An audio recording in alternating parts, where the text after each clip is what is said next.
நாங்கள் application form வாங்கிட்டு நேர்காணலுக்கு எனக்கு வர சொன்னாங்க. பாருங்க, இதுக்கு ஆதாரம்.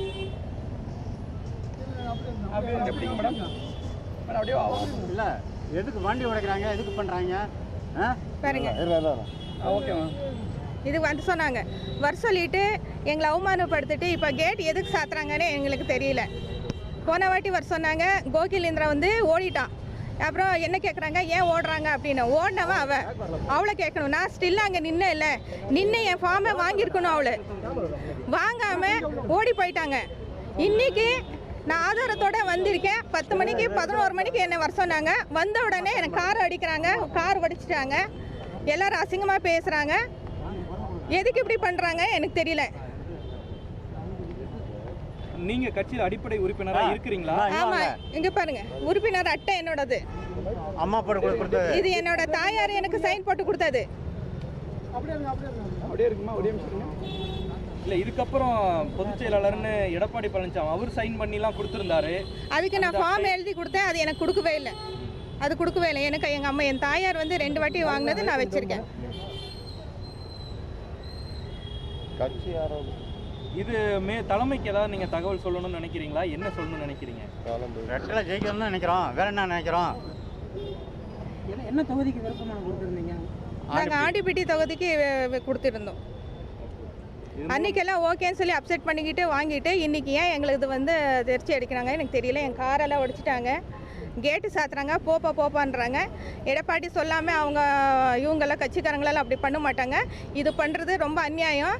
அவருக்கு கூட சீக்கிரமாக எனக்கு பதில் சொல்ல வேண்டிய நிலைமை அவருக்கு வரணும். பதில் சொல்லி தான் ஆகணும். எடப்பாடியார் அவங்கள கூட்டாளிகளும் எனக்கு பதில் சொல்லி தான் ஆகணும். இல்லைன்னா இது பெரிய லெவலுக்கு போகும். என்ன நடக்குதுன்னு நானும் பார்க்குறேன், நீங்களும் பண்ணுங்க, நானும் பார்க்குறேன். ஆல்ரெடி உங்கள் மேலே தப்பான அபிப்பிராயம், தப்பான இதெல்லாம் கருத்துக்கள் போயிட்டு இருக்கு. இது உங்களுக்கு நல்லது இல்லை எடப்பாடியாருக்கு நான் சொல்கிறேன். ஏற்கனவே நீங்கள் கேஸ் போட்டிருந்தீங்க, ஒரு புதுசாக ஒரு கட்சி ஓப்பன் பண்ணியிருந்தீங்க. அந்த செயல்பாடுகள்லாம் எந்த அளவுக்கு இருக்குது? ஏற்கனவே நான் ஒரு கட்சி நடத்திட்டு இருந்தேன். சுற்றுப்பயணம் போயிட்டு வந்ததுக்கப்புறமா வேண்டாம், அம்மா கட்சியிலே இருங்கம்மா அப்படின்னு சொன்னாங்க.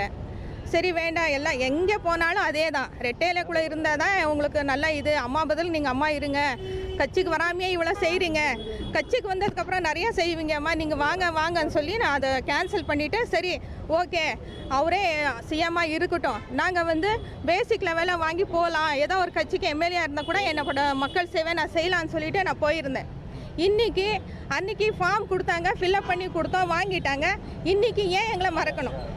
இங்கே ஏன் இன்றைக்கி எங்களுக்கு கூட சண்டைக்கு வரணும்? ஏன் ஒருவேளை பயந்துட்டிங்களா? எடப்பாடியாரே நீங்கள் பயந்துட்டிங்களா? உங்கள் தொண்டர்களை விட்டு என் காரை அடிக்க சொல்கிறீங்க.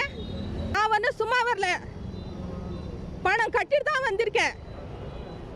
இவங்களை இருக்குதா இல்ல அதை இணைக்கிறதுக்கு உண்டான ஏதோ முயற்சி எடுக்கிறீங்களா? என்னோட கட்சி ரன்னு ஒரு பக்கம் போயிட்டு தான் இருக்கு. அது நல்லா தான் போயிட்டு இருக்கு. அதில் நல்லா திட்ட உதவிகள் எல்லாம் கண்ணில்லாதவங்களுக்கு, ஹேண்டிகேப்ஸ்க்கெல்லாம் நல்லா தான் பண்ணிட்டு இருக்கேன்.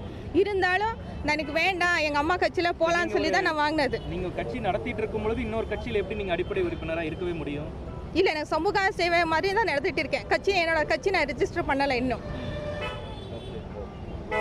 கோர்ட்ல கேஸ் போட்டிருக்கீங்களா? அது என்ன இருக்கு, என்ன போயிட்டு இருக்கு? இல்ல எதனால உங்களை உள்ள விட மாட்டேன்றாங்க தெரியலையே, எனக்கு தெரியல.